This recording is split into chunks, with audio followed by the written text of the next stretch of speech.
Сегодня я расскажу, как избавиться от скрипа спинки сидения Лада Гранта. На спинке сзади у нас имеется два вот таких замочка. Один я уже раскрыл.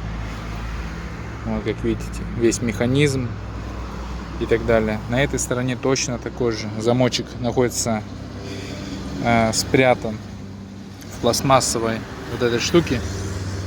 Мы его просто поддеваем обычной отверткой, достаем, и он поддевается и просто расстегивается.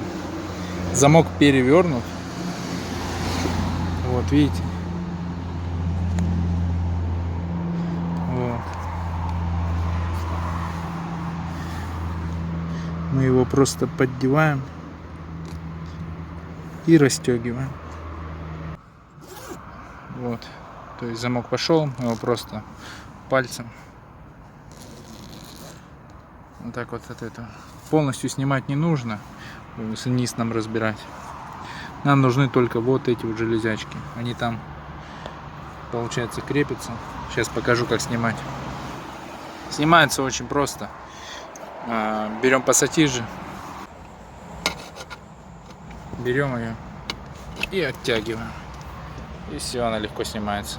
И вот так все штуки снимаем и делаем следующее. Берем изоленту, самую обычную, любую. Можно термоусадку, что угодно.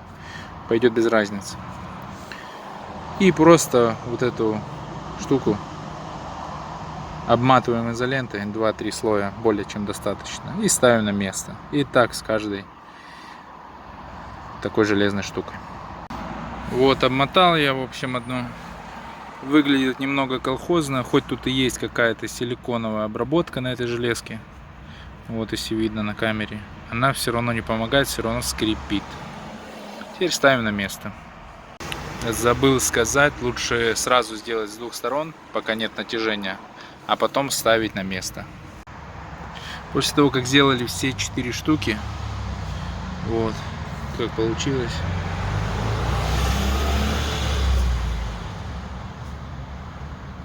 Колхозно, зато не скрипит. Теперь заправляем все обратно. Фокус. Вот, это ставим на место и просто застегиваем. До конца застегнули, замочек также обратно запихнули отверткой. И все, спинка сделана.